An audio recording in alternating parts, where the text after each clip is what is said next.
Bonjour à tous, c'est Emmanuel, j'espère que vous allez bien et je vous retrouve autour d'une guidance intemporelle et générale.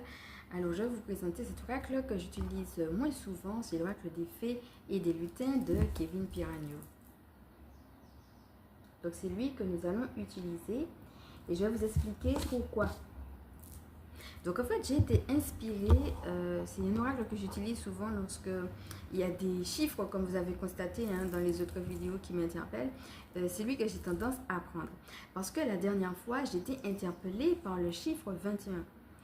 Alors la dernière fois on avait eu l'occasion de parler du dauphin et juste au moment où je m'apprêtais à lire justement mes notes, la première chose justement je parlais de libération et on a eu pas mal de choses qui ont été dites sur le dauphin et on arrive à 21-21. Donc 21 minutes 21 secondes, on arrive à la partie où je prends mes notes, où je parle du dauphin et où je parle de la libération. Donc voilà pourquoi spontanément, j'ai recherché la signification du chiffre 21 et j'ai pris des cartes qui sont en relation avec ce chiffre-là.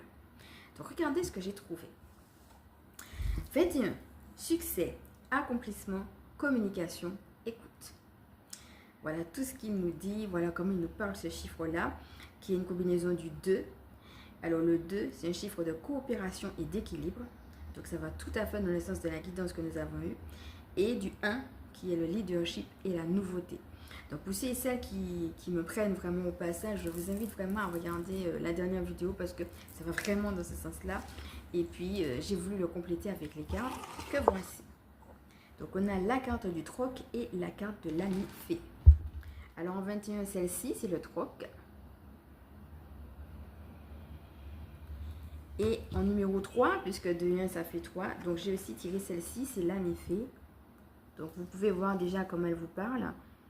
Et puis j'avais envie de vous dire un petit peu comment moi ça me parle.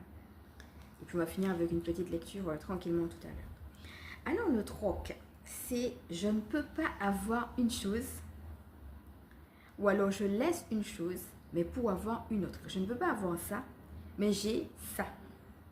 Je renonce à ça, mais pour avoir ça. Il y a une notion d'échange, mais en même temps de concession et même de souffrance dans ce que j'ai à quitter. Alors ici, on ne sait pas vraiment si c'est du sel, si c'est du sucre, si c'est de la poussière. En tout cas, il y a l'idée de renoncer à quelque chose et on ne sait pas si c'est symbolique, si c'est symboliquement représenté par le fait de quitter, qui fait que justement ça a été représenté un petit peu comme une poudre, ou alors si on a voulu matérialiser par exemple du sel ou du sucre. Alors je vais prendre les différentes interprétations puisque quand c'est comme ça il y a plusieurs façons de voir l'image.